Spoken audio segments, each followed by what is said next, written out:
Ayan.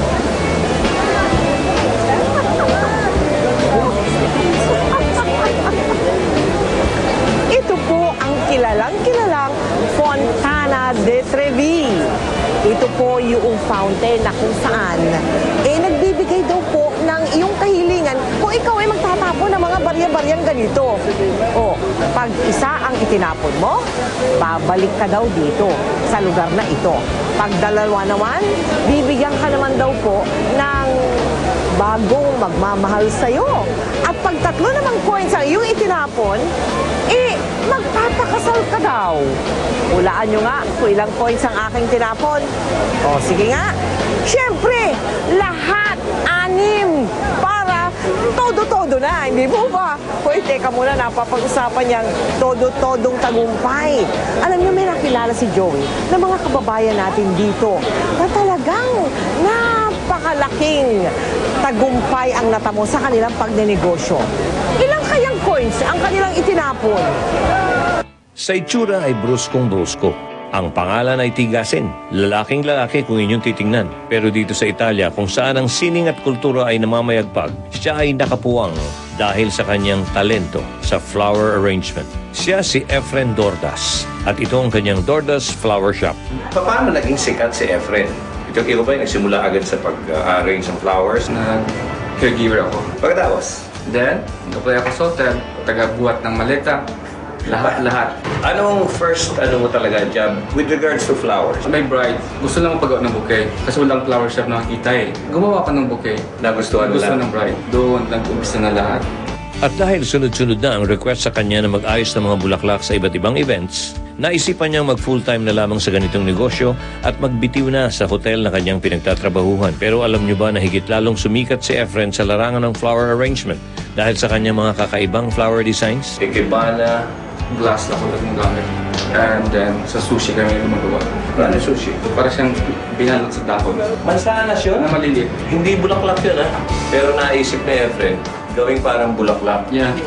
Madalas din niyang gamitin ng mga sili, sanga ng kahoy, abaka, shells at kung ano-ano pang kakaibang bagay na hindi mo akalaing maaaring gamitin sa pag-aayos ng bulaklak. Eto, tingnan nyo at pinakitaan ako ni Efren ng sample ng kanyang flower arrangement.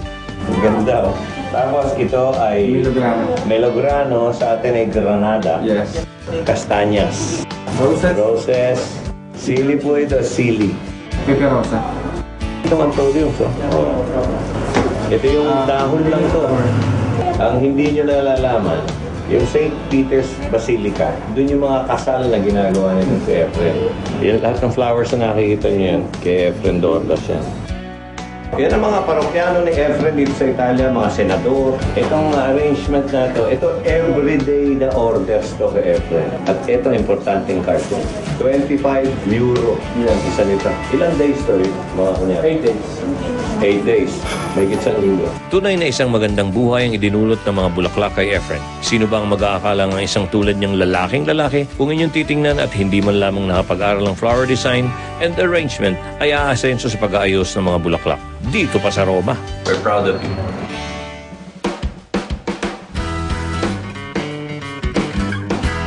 Ito pa isang sikat, mga kaibigan.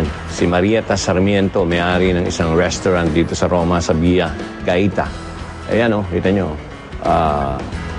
Kusina, Restaurante Pilipino. Walang Pilipino, no?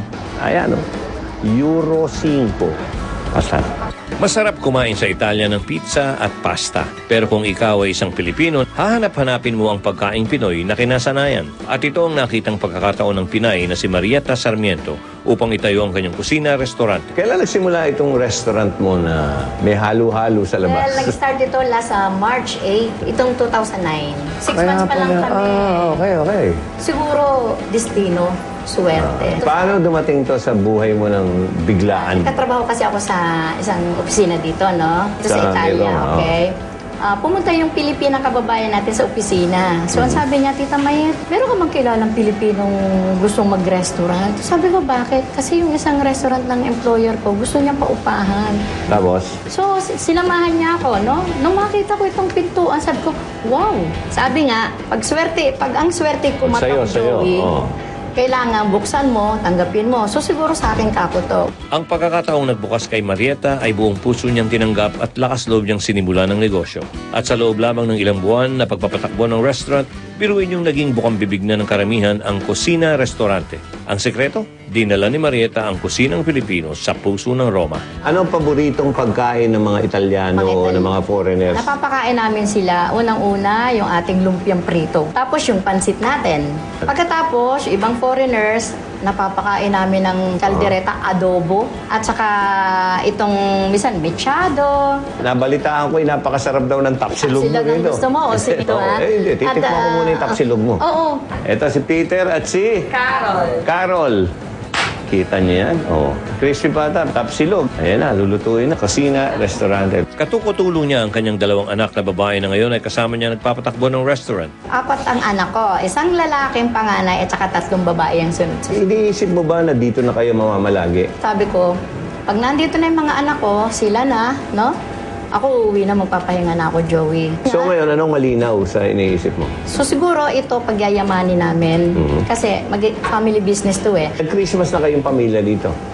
Baka first time kami magki-Christmas ngayon eh. This Christmas? Masaya ako ngayon kasi may kasama akong pamilya. Tunay na isang magandang regalo ngayong Pasko para sa pamilya ni Marieta ang tagumpay ng kusina restaurante dito sa Italia.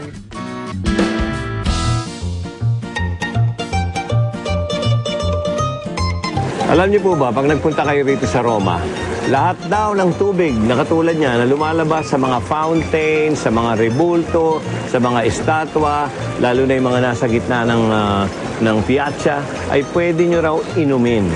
Okay daw yan.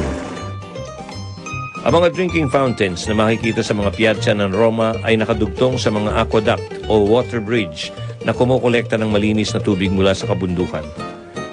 Sa katunayan, ang mga ancient aqueducts na gaya nito na dinisenyo ni Frontinus noong 1st century AD ay tinuturing na isa sa mga engineering marvels ng Romans. Dito nang gagaling ang malinis na tubig na pang-inom at pampaligo ng mga sinaunang Romano. At hanggang ngayon, ito ay patuloy pa rin na nagsusupply ng malinis na tubig sa buong Roma. Kaya naman hindi nyo na kailangan bumili ng tubig pagdating nyo dito sa Roma dahil free for all ang kanilang tubig. Galing! Sausawan man